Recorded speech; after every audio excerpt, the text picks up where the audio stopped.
Afternoon, everyone. So it is with great pleasure that I welcome you all to today's session of the International Webinar Series, Global Dialogues in Pharmaceutical Sciences, hosted by School of Pharmaceutical Sciences, City University, Punjab, India. So at City University, we remain committed to fostering global collaborations and ideas in the ever-evolving domain of pharmaceutical sciences. So our international webinar series is a humble step in this direction. It is bringing together experts, researchers, and learners from around the world. Today, we are honored to host a very special talk by our esteemed speaker in the field of biotechnology and pharmacology. So the topic for today's webinar is biomedical applications of silkworm-based research platform. So I welcome the speaker for this session. So we will extend our heartfelt thankful to Dr. Miyashita for accepting our invitation and joining us today. So I am also thankful each one of you in the audience, student, faculty, researchers, and pharmacy professionals for being part of this intellectual exchange. So now before we move ahead with the technical session, it's customary and it's indeed a privilege to seek the blessings of the word of encouragement from our leadership. Therefore, I now take this opportunity to invite a member of our team, Mr. Rajesh, to kindly come forward and extend a warm invitation to our worthy principal, Professor Dr. V. Vikram, for his inspiring word and official address. Sir, please. Thank you very much, sir, for a wonderful introduction. With this, Mr. Rajesh Gautam, uh, Assistant Professor, School of Pharmaceutical Sciences, City University, would like to introduce the person behind the major achievements of School of Pharmaceutical Sciences, City University, Dr. V. Vikram. Dr. V. Vikram is a well-known academician, administrator, and a researcher. He is currently serving as the principal and professor, School of Pharmaceutical Sciences, City University, Ludhiana, Punjab, India. He has over 25 years of experience in. Just a second, please.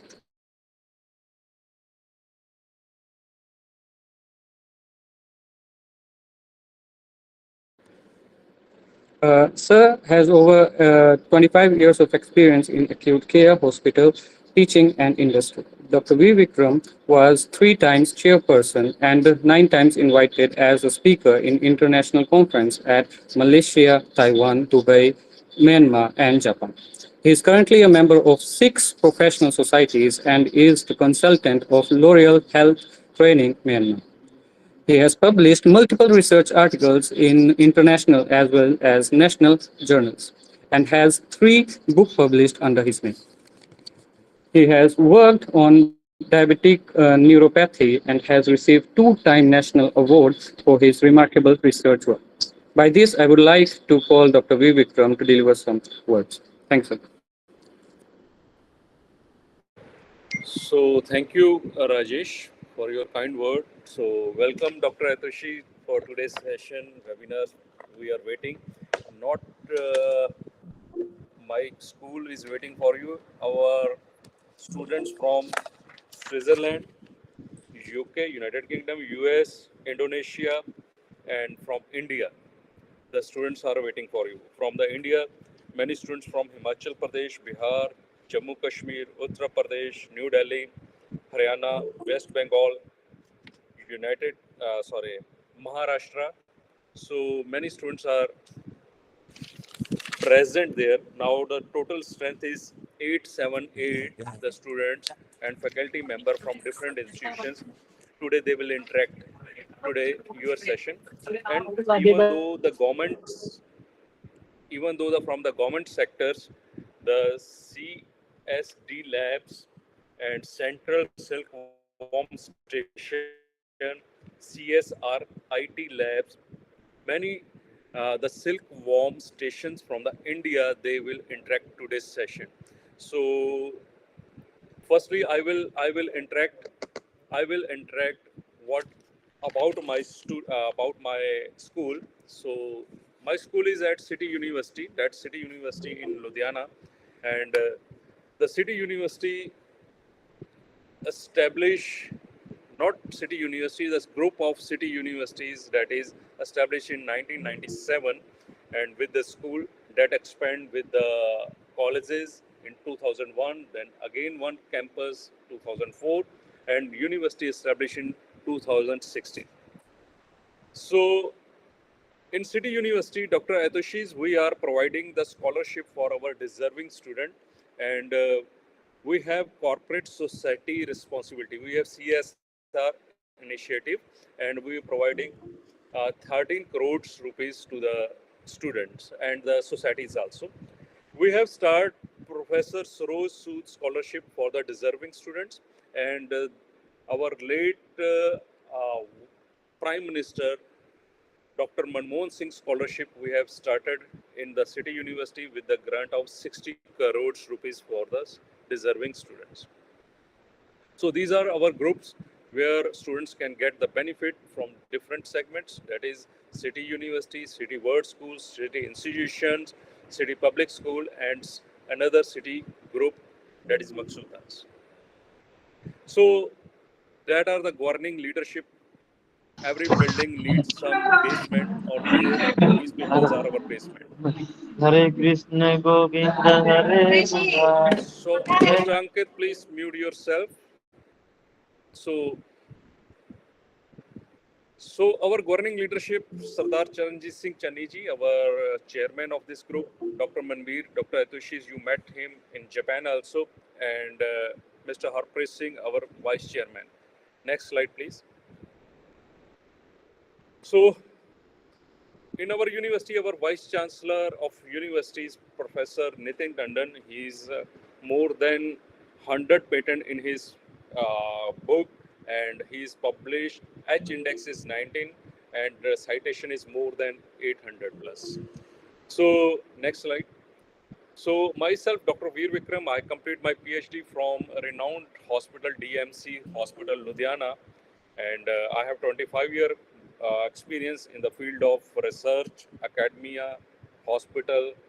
So I have member of 6 international professional societies. So I'm serving here as a scenario of head of the department and look after the research in our School of Pharmaceutical Sciences. Next, please.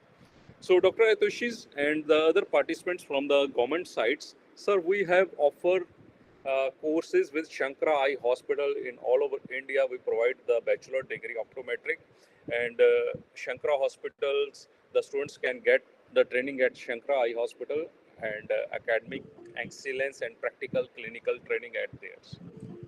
Next, please. So, sir, we next slide. No, that is not moving. Slide is not moving. What? So, yes. So, sir, in our School of Pharmaceutical Sciences, we have run diploma in pharmacy, we run bachelor in pharmacy, we run masters in pharmacy with 3 different branches: pharmaceutics, pharmacology, pharmaceutical chemistries. We run PharmaD course, and that is 6-year program. And all courses are under, we have tie up with the different pharmaceutical industries as well hospital, so our students can get the training in hospital as well as pharmaceutical industries. So these are the hospitals and industry where we have tie up. Sir, not even Indian university, Indian hospital, we tie up with the international universities also. So these are the logos of international universities where we have tie up, and that is student exchange program we are already doing. Sir, in our research program, we have providing the PhD for the deserving student, and in all branches, that is from even though engineering department, pharmacy department, commerce, history, physics, zoology, medical lab technicians, technology department. So every domains, there is a PhD program for the deserving student. Sir, if I discuss about the patent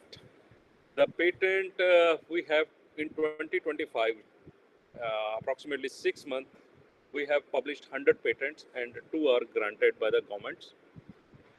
If I discuss the publications, that is 165 publication we have completed in the city universities.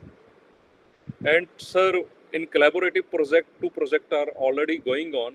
One is we have worked on eyes for got eyes. Another we are work on sir antibiotics. We convert that antibiotics injections into the tablet formulations. Sir, we have doing a collaborative work with the different universities. So my students who are work in the different segments, they goes there and just learn. And one of my students, he work on the cancer cell and fluorescent light. We can easily see the cancer cell. Sir, these are the instruments that are available in our CSIR lab. Yes.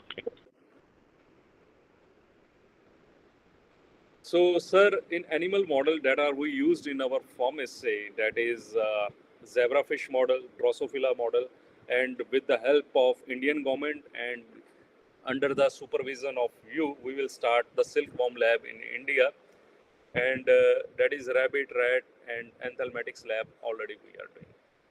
One of our lab is sir cardiovascular lab. We are work on the Lanzendorf apparatus.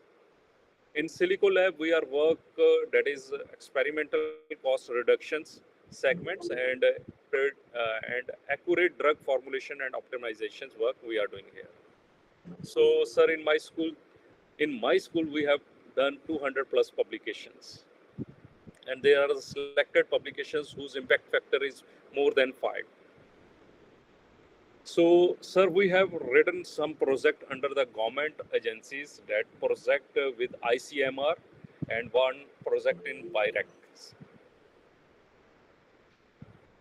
And research collaboration. So we visit to University of Teikyo and learn many things from the Teikyo universities. And our newspapers have just established the news, that is the two persons from the India, they visit the University of Teikyo. So, sir, we work on both in vitro and in vivo segments. And, sir, one of workshop we have organized with the help of SAE, that is Zebrafish Workshop in City University. And one of our students working on the crude drugs, and after got the results from the crude drug, he worked on the zebrafish. Sir, if I discuss about the student exchange program, the students from the Spain, Sri Lanka, they visit our university and learn from our lab work. Even though the students from the Switzerland, she's here, girl, and till Friday she will work in my lab to learn some. I request the audience, please mute yourself. So, some program we have run with the DMC hospital, like Tuberculosis Day celebration, cancer awareness program, and field of pharmaceutical innovation and research programs. And sir, we have adopt 5 villages in India. So we work on, we help the villagers. We arrange the medical camp for the villagers also.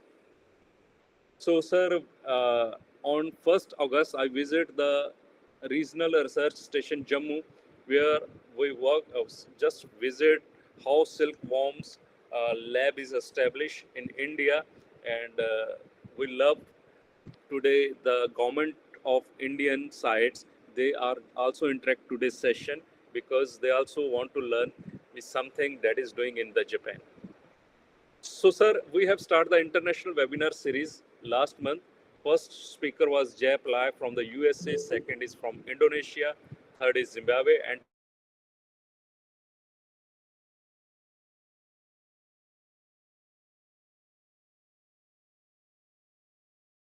have so with the University of Uganda, Professor Obain visit in our zebrafish lab.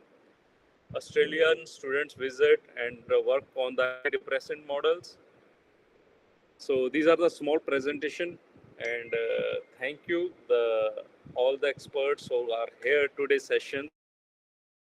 Sir, you accept my invitation for because you are a very busy person.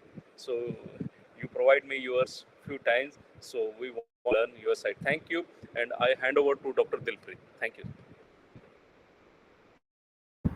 Thank you very much, sir, for the addressing our department, City University. Now I welcome Mr. Konav Roy to deliver introduction to the worthy speaker, Dr. Atsushi. Sir, please. Thank you so much, Dupri sir.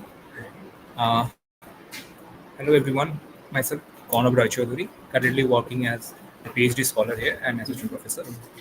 Konnichiwa, Dr. Atsushi Miyashita Sensei. It's a great honor to welcome you to this session. Domo arigato gozaimasu for joining us today and for your kind willingness to share your knowledge with us. First and foremost, I would like to express my sincere gratitude to my guide, Dr. Veer Vikram sir, for giving me this opportunity to pursue the PhD and allowing me to work under his esteemed co-guidance of Dr. Atsushi Miyashita Sensei from Teikyo University, Japan.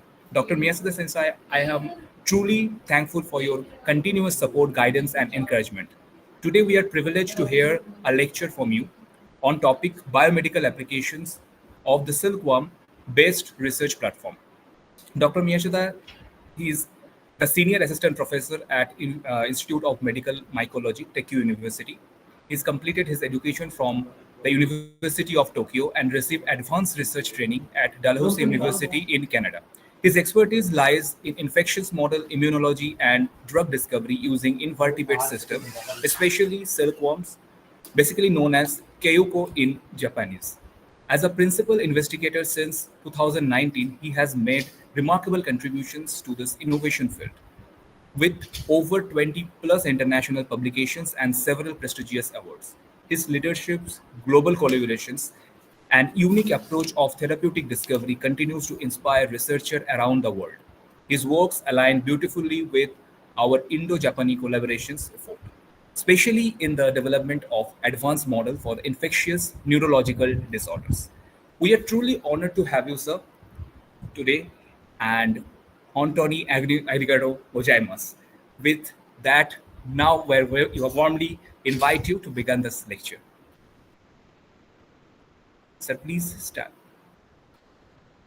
So, Dr. Atsushi, we want to listen from your side. Can you hear my voice? I think I think it's working. Yes, sir, is audible. Thank you, everybody for joining this session. Well, this is my great honor to be here, giving a brief introduction of what I have been doing. Thankfully, this has been made possible because of a very lucky meeting with Dr.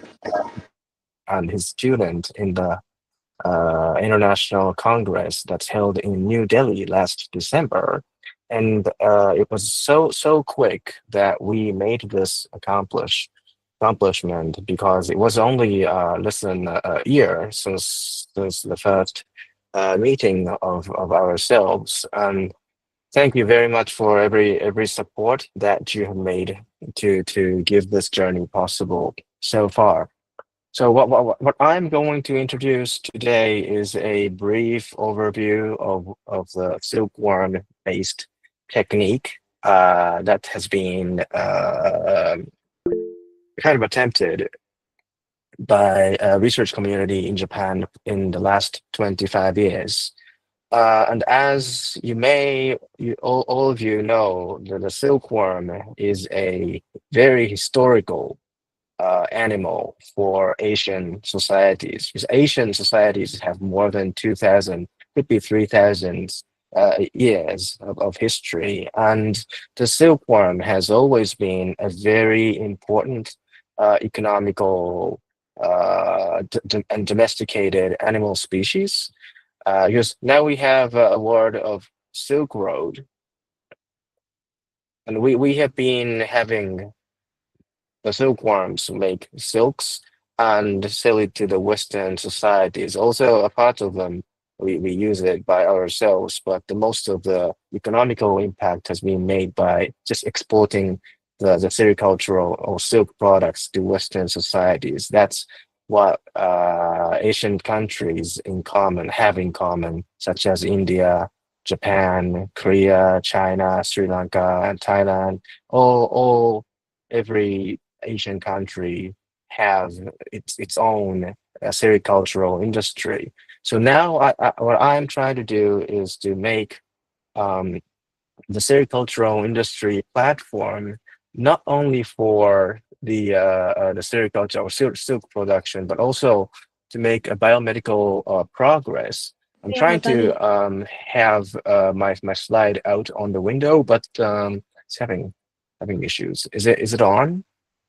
Yeah, I think it's on. Okay. Yes, yes. Okay, finally. Great. So um today's talk is about application of the silkworm system. And first of all, why we are doing this, why we have to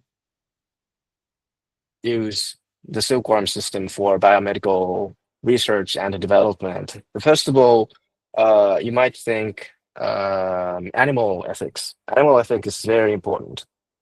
We have to stress on replacement and also reduction and refinement.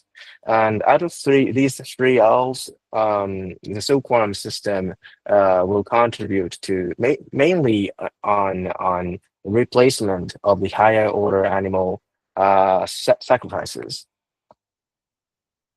But at the same time, not only just the animal ethics, but also the human benefit is also very important. And I would suggest in this seminar, and what I want to deliver to you today is that silkworm system is very important, very useful because of the animal ethics, but also because of the human benefit. That's the main major message of this talk today. So as a model animal, the silkworm system has a key features. Um, as I will introduce to you later with photos, the larvae, the worms or caterpillar, in whatever way you call them, the silkworms are big enough to handle by human hand. So it's relatively easier for handling. And also for biomedical application to have silkworm system as a model, as a modeling for human or higher order animals, it has to be at least some physiological compartment or physiological system has to be in common with a human system. And I will introduce in detail that later, but the basic part of physiological design follows what we have, what humans have in their bodies. So some part of a physiological procedure or processes or disease onset, disease development can be mimicked by the silkworm-based system. And of course, low ethical burden, the economical advantages is great for this animal system.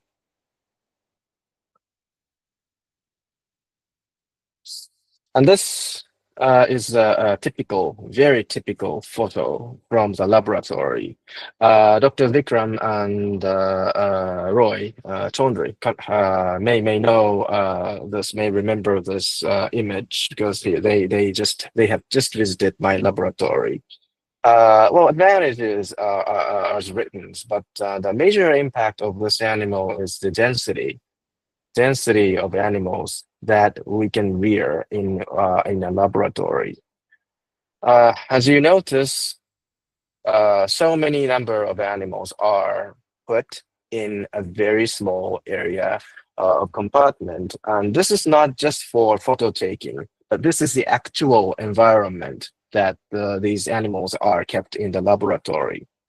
If you use other like wild caterpillar, such as tobacco hornworm or Galeria, uh, that's the closely related caterpillar species that's somewhat used as a animal model for biomedical researchers. But the downside of those animals is that they cannot be kept in at the high density because they're wild, so they have aggressive behavior. So if you put those animals in one tray or one container at a high density, they will attack each other.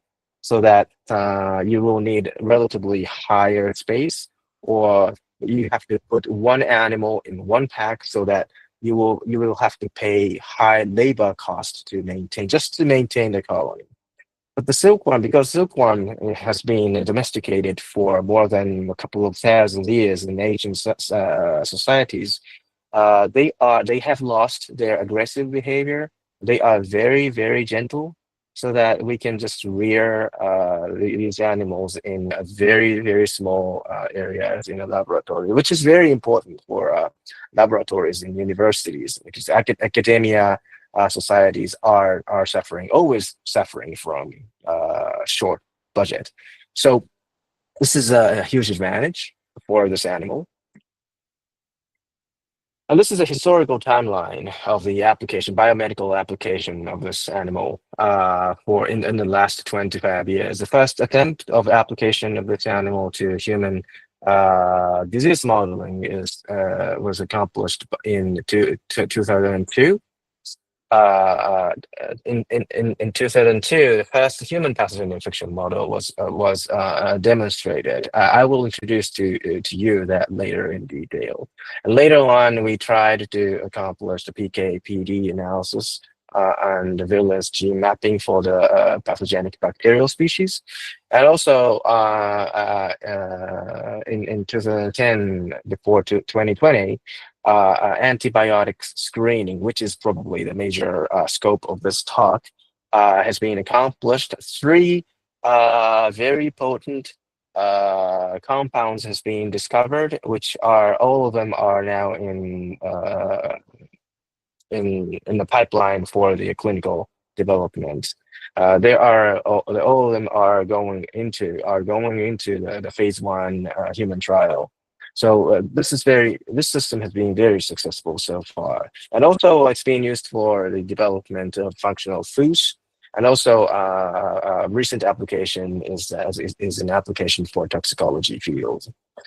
And recently, this is what my team has been focusing on. Uh, we've been working on, of course, clinical development of the drugs, the compounds, candidate compounds that we have discovered so far, but we are getting more. That's Dr. Vikram and Dr. Chandri just joined in 2 weeks. They joined the screening procedure by using this animal system. And also, we are collaborating with food companies in Japan to have some functional food products in making the usage of the silkworm system for to have a scientific evidence that certain food ingredients or food product may have a positive health impact. Because food companies are now banned from animal experiments using rodent animals. So this is the only way for food companies in Japan to continue kind of animal or whole organismal system experiments. And also AI assistance is a key. I will introduce a couple of snapshot for the AI application, AI related automation platform using the silkworm, because that's the major part, because Japan is now suffering from short labor force, because Japan is a kind of super aging society, different from India. So we have to automate most of the screening platform. That's where we are now, and we have been so far. So the first thing that I will introduce today is the infection model, how we can infection model, and how we have built the infection model.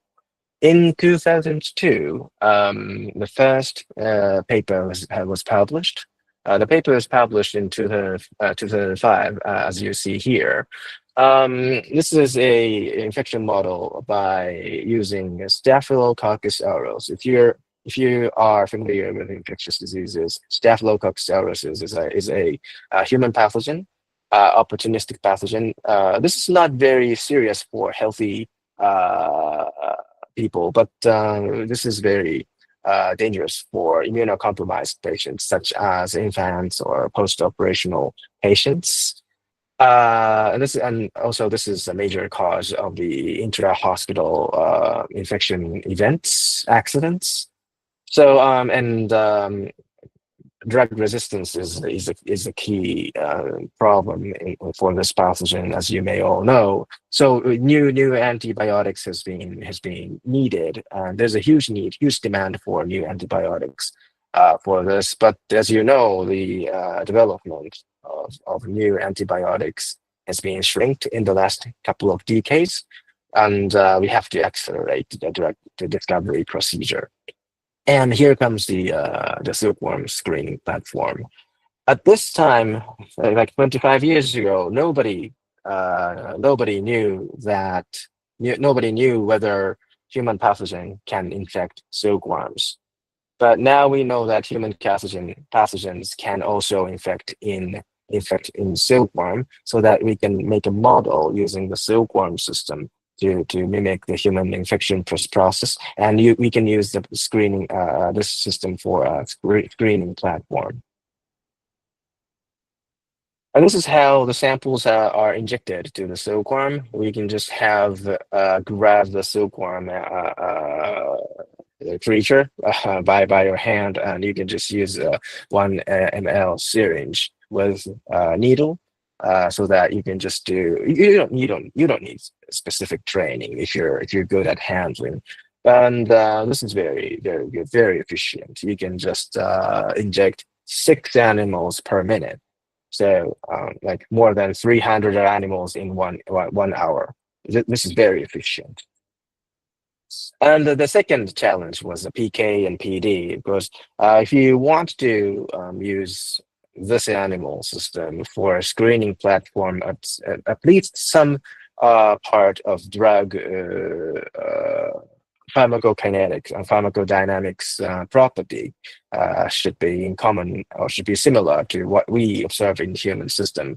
Of course, there is a PK/PD parameters that you can measure in the silkworm. What's very surprising is that the PK and PD pattern is pretty much similar to what we observe for human. For example, there's a 500 kilodalton cutoff when you administer drug compounds orally. There's a 500 Dalton cutoff, like you observe in human system, and also there's a metabolism that activates or that changes the distribution of the drug, can also be observed in the silkworm system, like you expect in human system. So these results, you can just see the more details when you just take a look at this publication. This is a reference, and the results for this supports and underscores the application of this system for drug discovery purposes, so that we can evaluate drug like ADME profile, absorption, distribution, metabolism, and excretion, and also toxicity using the system, the silkworm-based system. Let me skip this a little bit, but this is because this is about the details of new virulence factor. Virulence factor is a gene that is very important for the toxicity of bacterial pathogens, because bacteria, each bacterial pathogen have so many genes, but most of the genes are uncharacterized. We don't know the function. But to understand the function of bacterial genes, you make mutants, like knockout mutants. But you need animal system, infection experiment to know whether each gene is contributing to the actual like infection ability to animal system. But if you want to verify that 1,000 genes, at least 1,000 animals are needed, but we cannot do like such experiment by using mice, because you cannot sacrifice like 1,000 or 10,000 mice just to know whether each gene is contributing to the organismal pathogenesis. Not just because of the animal ethics, but it's not doable because of the economic demand because we need to pay for the animals. And also, and in that case, the silkworm systems is very useful because well, you can just rear 1,000 animal in a week in one laboratory, which is very easy. In my laboratory, 1,500 silkworms are raised weekly, so that you can use more than 6,000 animals in 1 month. So this screening can only be made possible by using the silkworm-based system like this. So this is a list of novel virulence factor genes that we have accomplished. And here is probably the major interest for you that you attended in this meeting. This is a screening platform because we need new drugs. We want because we need to meet the demands for patients in clinical situations. And also, a new compound with new biological activity is a great source of patenting. Patenting is very important because patenting is probably the only way to make drug companies or startup companies make money out of research progress. And also, unless you set up such a economical ecosystem, no like new compounds or new technology will be made available to the public community. So patenting is very important, and the most impactful patenting path is to have or to acquire a compound with new structure and new biological activity. So this is the case study of what we have done in the last couple of decades. Because we have a silkworm infection model so that you can test samples by injecting the infected silkworm to observe whether the sample can rescue the silkworm out of infection. If the compound contains, or if the sample contains a compound that has a candidate potential to as a antibiotics, the sample will save the silkworm from infection, so that you can just identify a good sample just by taking a look at the survivals of silkworm. We tested about 15,000 samples. The samples were prepared by collecting soil sample from all over Japan. This represents the Japanese land. The soil samples were collected all across the country, and we isolated the soil bacteria. Most of the soil bacteria are unknown species and uncharacterized species. So we culture those bacteria one by one. And this is the number of the cultured bacteria in the laboratory over, well, roughly 2 to 3 years at that time. It's about like 15,000 samples. And we at that time, we were doing in vitro testing first. Roughly 20% of the soil sample showed antibiotic activity in vitro. But as you may know, most of the heat sample or heat compound that shows activity, a certain activity in vitro, will not be very potent when you put those compound in animal system. And this is also the case for the silkworm platform. And this is very important because we need large number of animals to validate the first hit is actually the real hit. If you use mice, you need this number of mice, which is very costly, but you can just reduce by 100th by using the silkworm. So we all tested all the first hit by the silkworm system, and 23 out of this number was very, very potent when you put the sample to the silkworm-based system. The hit rate is less than 1%. So you can imagine how much of an investment will be needed. And eventually, we got 3 different compounds. One is lysocin E. Lysocin E is effective for MRSA, multi-drug resistant Staphylococcus aureus. These are the references for each compound. And the other one is nosocomycin. Nosocomycin is also effective for MRSAs. And ASP2397 is effective for aspergillosis. Aspergillosis is a fungal infection caused by Aspergillus fumigatus. These are the references, so you may want to take a look at these references if you want to know in detail. But these three compounds are very successful. For example, lysosome E is now in the final GLP phase. It's preclinical, the last phase of the preclinical development. Now we are preparing for the phase one study, and this is also preparing for the phase one study. And ASP2397 has recently purchased by European company. So one European company is now developing this compound for anti-aspergillosis application. This is a success story for this.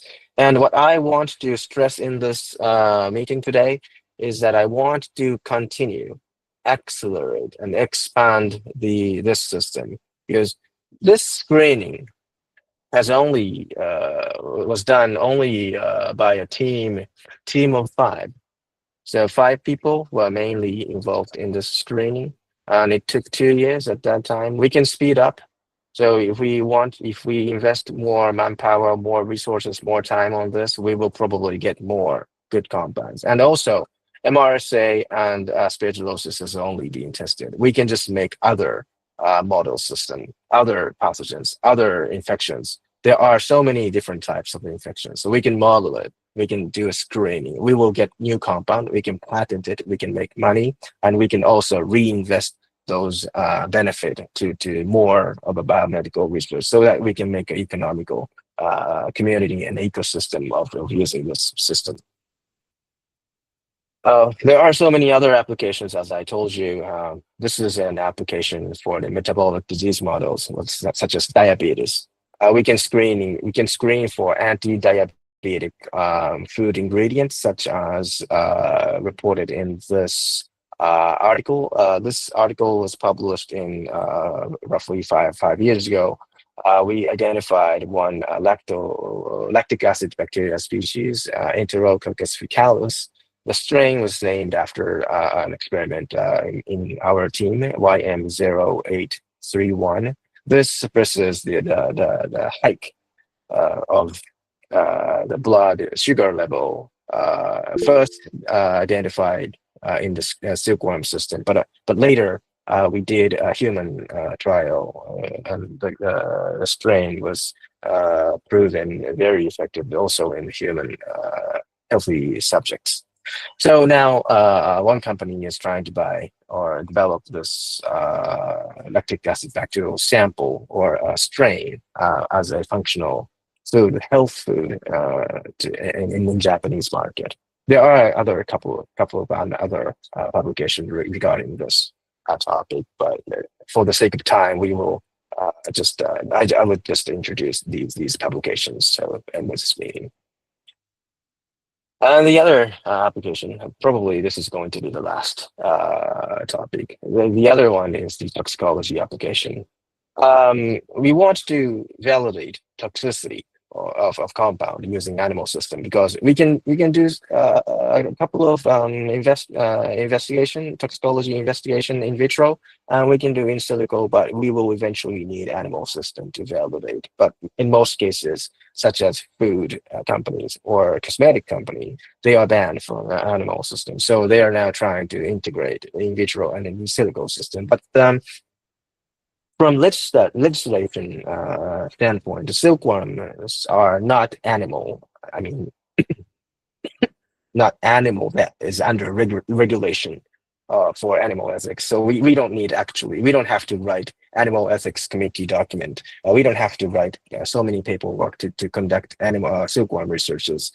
So we first try to validate whether this system is good for estimating the toxicities of compound for rodent animals. And the left figure represents the overall impression of good correlation between LD50 values of roughly 60 different compounds. When the LD50s were measured in mammalian system and also in the silkworm system, and results shows a very positive correlation between the two systems.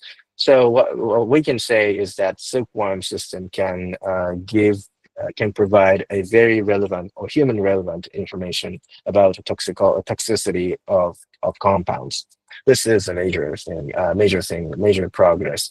The problem in this field is that we don't know why the silkworm system works at this level, because we don't know the molecular mechanism underlying the toxicity expression for each compound. Now we are trying to make a database that explains the molecular onset or key molecular events, and that may explain why the silkworm system works. Because this is mostly for regulatory science or regulatory authority purposes. Because regulatory authority people, such as people in OECD or government, will never be convinced unless we convince them based on a good amount of scientific evidence, not just the phenotypic results, but also molecular level explanation. So we are trying to do our best on this to have more scientific evidence to convince people and then the community.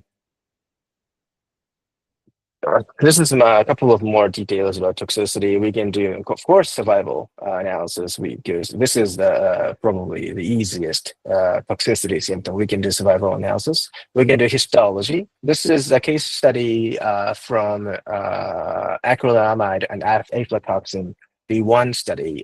Aflatoxin B1 is a mycotoxin, and acrylamide is a major toxic compound that's associated with food products.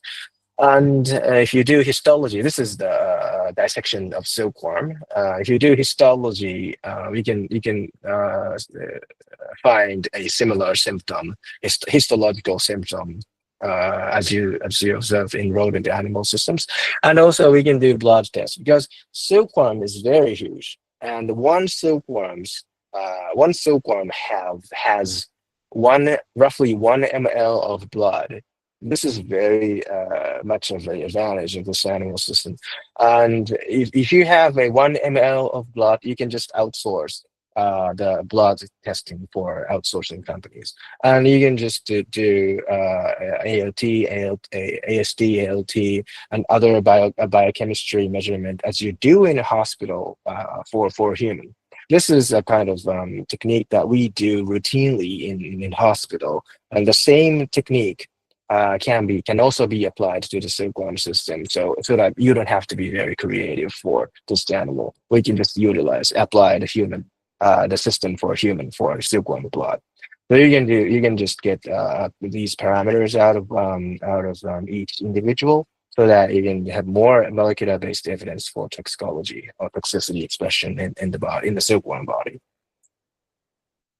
This is paradigm. This is a paradigm for the toxicity expression at the molecular level. We're not gonna drill into the detail for this today, but based on the observation, histological observation, or biomarker observation, we can justify why the silkworm system is working for toxicity assays. This is where we are now. This is in the process of development for the official application to the government to make this system as a standard for toxicity assay. We're writing a document to the Japanese government, and then we probably Japanese government, Indian government should work together.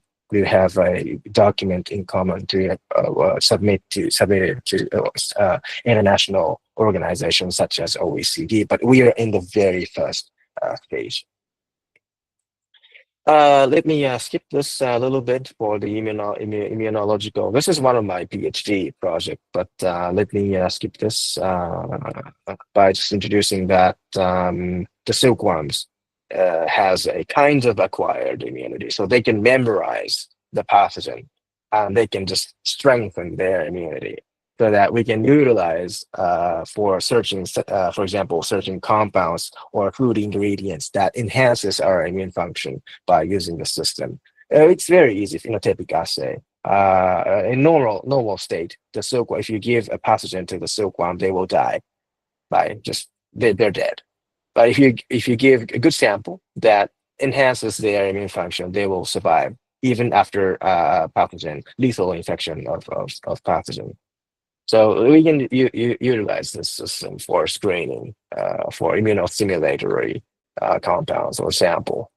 But let me just skip this for now. This is a yogurt product um, that's found based on the immunological screening platform. This is sold only in Japan, not probably available in India, but this is very popular products out of the silkworm system. Um, so the future direction. Um, of course, the integration of bioinformatics technique is probably the key, but we have already been started integrating those information technology. We're doing RNA-seq. We can do genome editing. We have a collaborator in Japan that's specialized in genetic study of the silkworm. They use TALEN, TALEN, TALEN, and CRISPR as well. So the genetic manipulation is available, technically available in Japan. And also, more disease models are needed to apply this system for a broader scope of biomedical application. And this is probably the last topic that we should work very hard on. This automation of the whole system is probably the key in the next 5 to 10 years. Because now we have deep learning, now we have AI, now we have LLM, now we have AI physics, AI robotics. So by incorporating all these techniques to the screening platform, we can more accelerate, even more, even further to accelerate the drug discovery procedure. So this is why I am recently working on this. This is one of the snapshots from our laboratory. You can automate the observation because advantage of the silkworm system is that we can use so many number of animals in one laboratory, but the downside at the same time is that we have to put so many labor in observation and taking notes. Because if you inject 1,000 animal, 1,000 sample, who will observe and who will take records for the results? So we should automate the process. This is one of the example. We are now automating the observation. You can just have a computer tell the live animal and dead animal so that you will automatically get the survival curve, and you don't have to come to the laboratory in the middle of the night, so that you can sleep and you can start the experiment at any time you want. And I think hope the video is moving. This is a time lapse image. So at the beginning, all the silkworms are alive, but in the course of infection, they will start to die, and you will have a good survival curve out of this observation, automated observation. So this is all about my presentation so far. This is where we are now. I want to strengthen the partnership and collaboration with your country. Indian community, Indian society has a great platform for the silkworm industry. Nowadays, probably not many laboratories are working on applying this model for biomedical purposes, but now it's begun. Now, Dr. Vikram is now working with me, my friend, and other Indian laboratories are now joining to the research community. So I want to strengthen the partnership and collaboration for the future. So please do not hesitate to join our research community. This is my contact information, and this is a snapshot from my team. We're now expanding. We're a very young team. So we're always looking forward to have new collaboration, new future direction, new technology, new talents. any possibilities are now open. So this is probably the end of my presentation. Thank you very much. Yeah, thank you, Dr. Atushis. That is wonderful lectures and many things. So there are some questions by the audience. So even though I request to the audience, if you have any questions, not raise your hand, just write in chat box because it is not possible for us uh, to unmute yourself. So, sir, first question is by Nikita Sharma. How do you measure drug efficacy and toxicity in silkworm? So sorry, I couldn't hear that question. Sorry. Can you just say that again?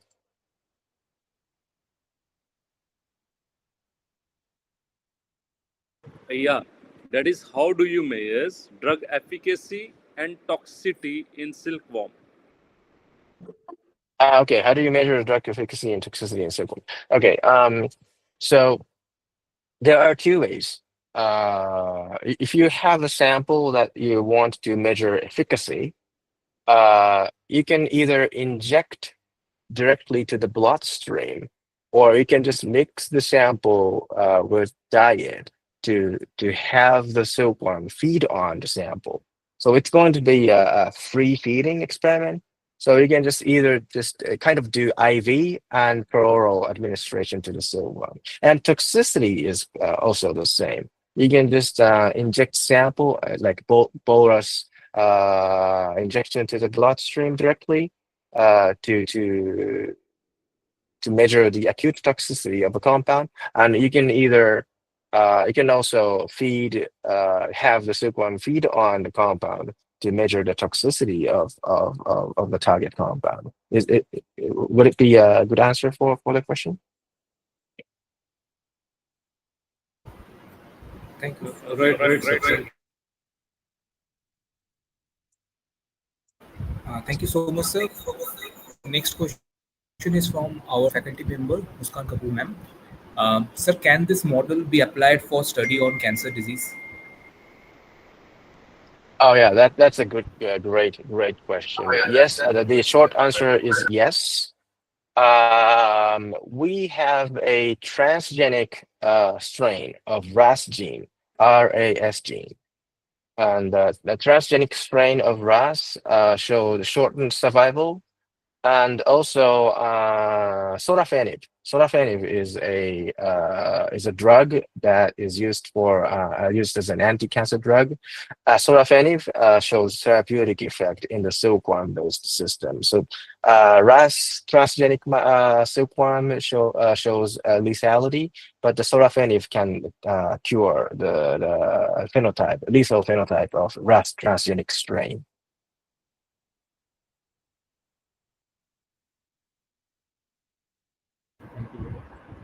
Thank you so much, sir.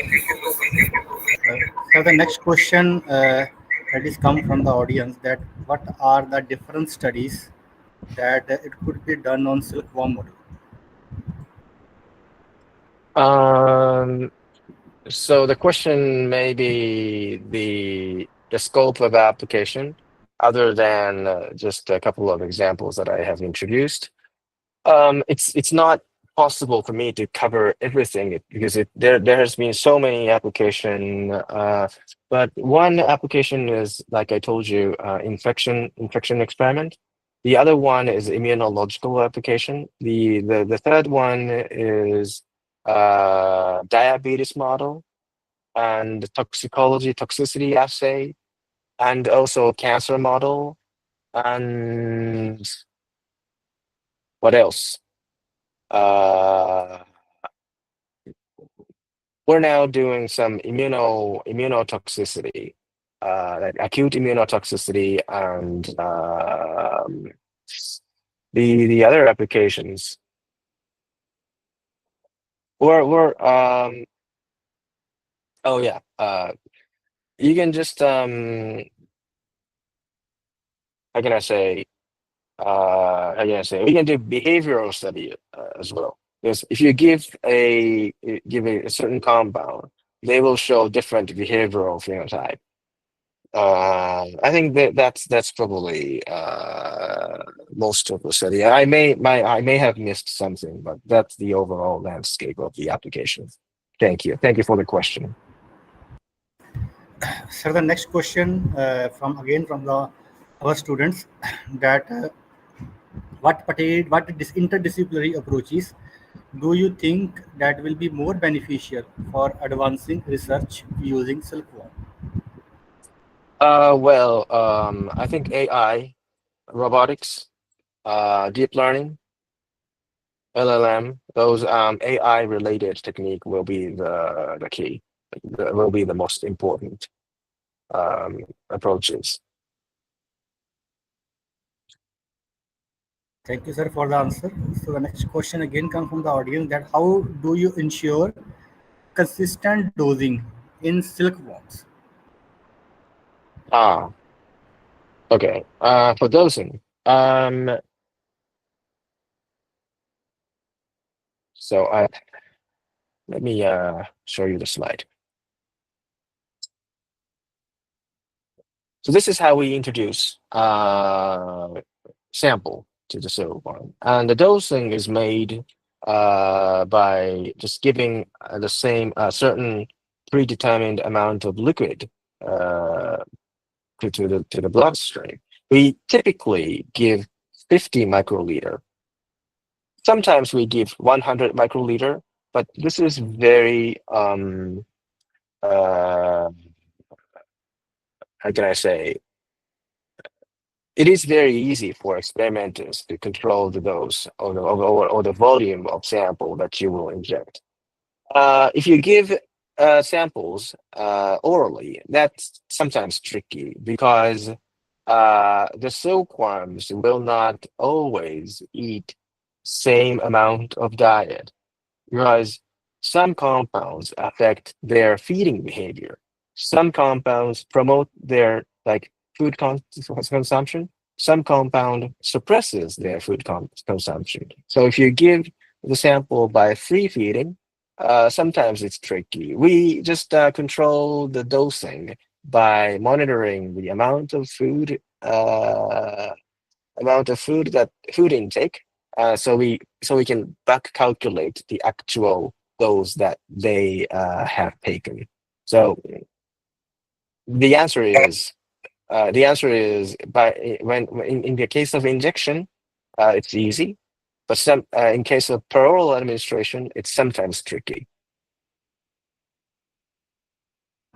Yeah, it's a good answer, sir. And another is which part or organ of silkworm have similar metabolisms as human? Okay. Well, most of the organs are similar because the silkworms have liver, silkworms have kidney, silkworms have gut system, intestine system, and most of the enzymes, CYP enzymes, are also expressed in the silkworm tissues. So most of the metabolic pathways are conserved in between the silkworm and the human.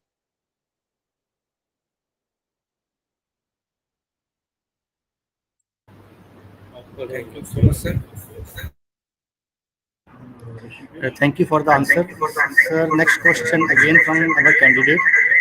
What are the observed adverse outcomes of alpha toxin B1 exposure in both mammals and silkworms? Okay. Um, so so the question is toxic responses that was observed in common between the silkworm and the mammalian system. So this is the explanation for directly to the question. And red, the symptom that's colored in red is what's reported in mammalian system, and the one in blue is what we observed in the silkworm system. So, in the response to aflatoxin B1, reduction of total serum proteins has been reported in the mammalian system. In the silkworm system, it's also being observed. The total protein reduced in the silkworm blood, and also the reduction of serum albumin, which is reported in the mammalian system, and that was in common in the silkworm system. An increase in the serum AST and ALT that's also observed in the silkworm system. These molecular responses are what we had in common, and also histologically speaking, uh, this is a healthy control, and this is the aflatoxin B1 administered silkworm. This is from a midgut cross section of midgut. There's a kind of bubble shaped irregular morphology under the microscope. That's also being reported in the mammalian system. So this represents the toxic responses that's observed in common. And also, if you take a look at another part of the big gut, you will see more number of cells coming out in the response to aflatoxin B1. This is one of the symptoms that represents the inflammatory responses in the midgut that's caused by aflatoxin B1, and this is in common between the silkworm and mammalian system. So the answer to the question is yes, we do have observed symptoms in common between the two systems, molecular responses and also histological and organismal responses, of course, because we have lethality uh, at the organismal level. So these are the questions for the question, for the answer to the question.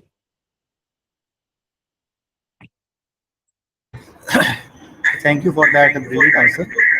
So the last question come from the candidate that there are different biomedical applications of silkworm.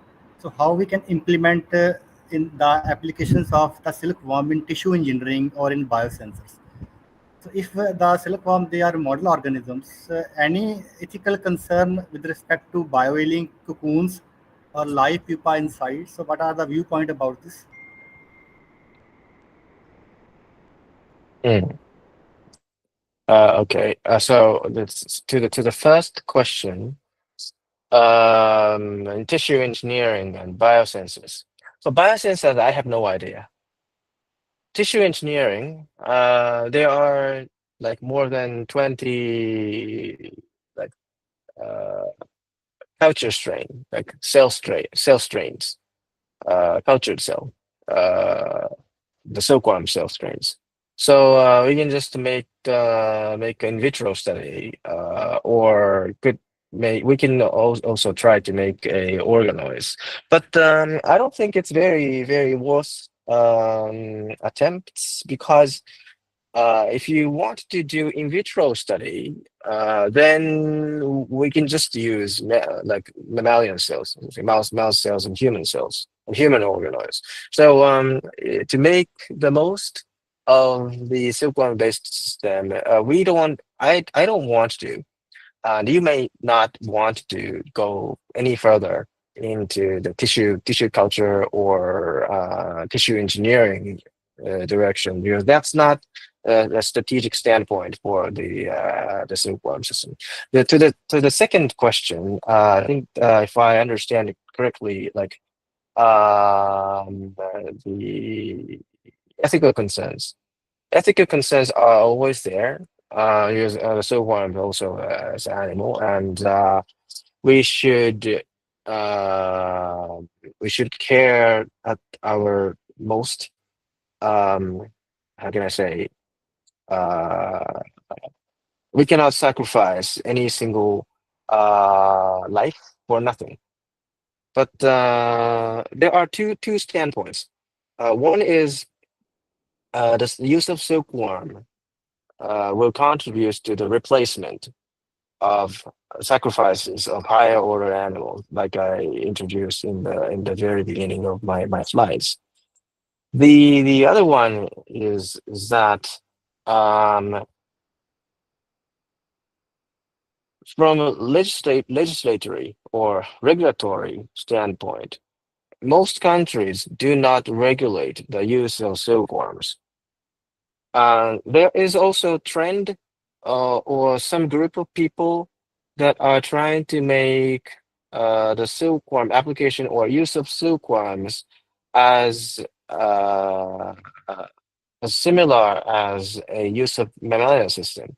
The point is, some people trying to enforce us to make the same level of paperwork effort, even for the use of silkworms. But I believe that is not good, because if we if we have to if we have to do the same level of paperwork for the silkworm, we just use mice, and that will eventually will not contribute to the replacement. That's against the replacement of the sacrifices of higher order animals. So my my opinion to the question is that yes, there is a ethical concern, of course, because silkworms are life, but to balance between the animal ethics and the human benefit, I think promoting and accelerating of the use of the Silkworm-based platform will contribute to the realization of animal ethics. That's my understanding. Thank you very much for the question. So thank you, Dr. Atushis. That is the wonderful. I think so. Even though the audience who just raised their hand, I request you can write in chat box. Even the few audience from Central Silkworm Station or Central Government site, Indian government sites, if you have any queries, because in India we are using in commercialize, but first time we are working on a research related task. So I request to the Indian government sites persons, if you have queries, because we will start this lab in India very soon with the help of Dr. Atishis and with the Indian governments in City University Ludhiana. So that's why today you are here to interact with Dr. Atishis. If you have any question, you write in chat box or just raise your hand from the Indian government sites.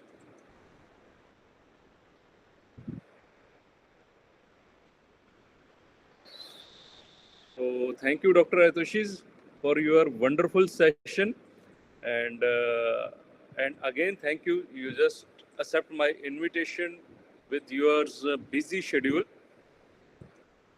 So now I hand over to Dr. Shipra for vote of thanks. Thank you, sir. Dr. Toshi, your session was very wonderful, and we were all enlightened to know about so much about silkworms as a whole organism. That platform can be used further for research work. Thank you very much, sir. Thank you so much. So now I request to Dr. Dilpreet, please show the mementos for Dr. Atoshis via online, and we will. So wait.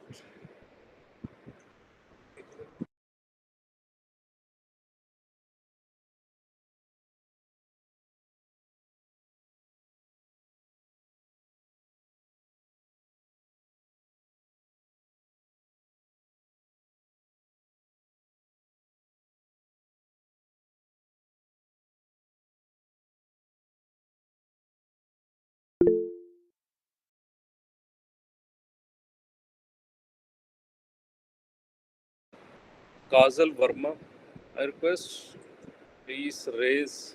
She's just raised her hand. Please, Kajal, this is the last chance because we request to our audience to ask a question in chat box only. Yes, Kajal, what is your question?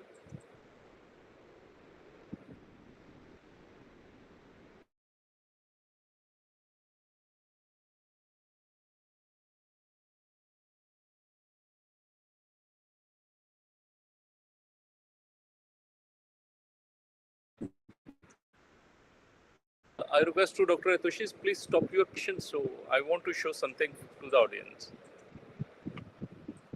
Yeah.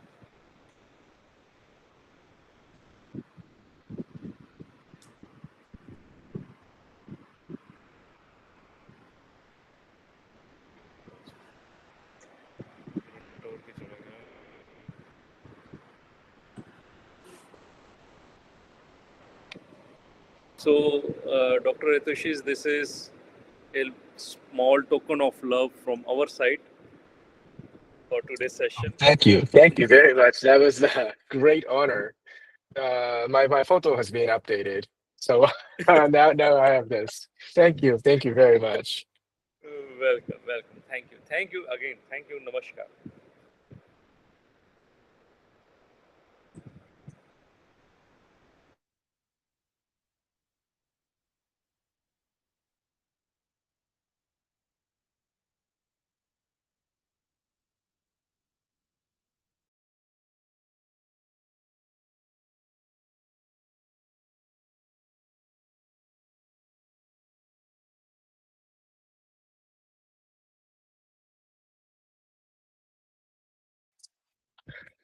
So thank you very much. I think most people are leaving now, but let me say thank you very much again for everybody.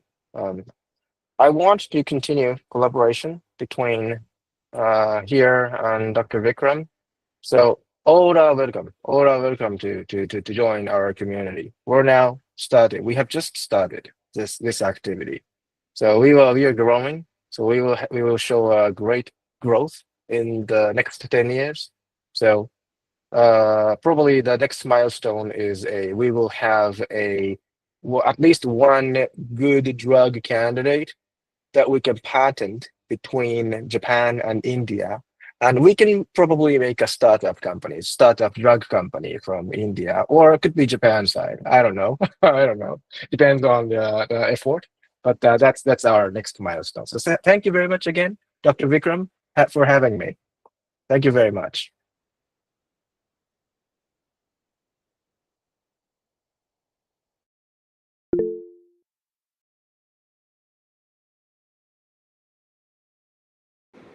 So, a request to the audience: you can leave now.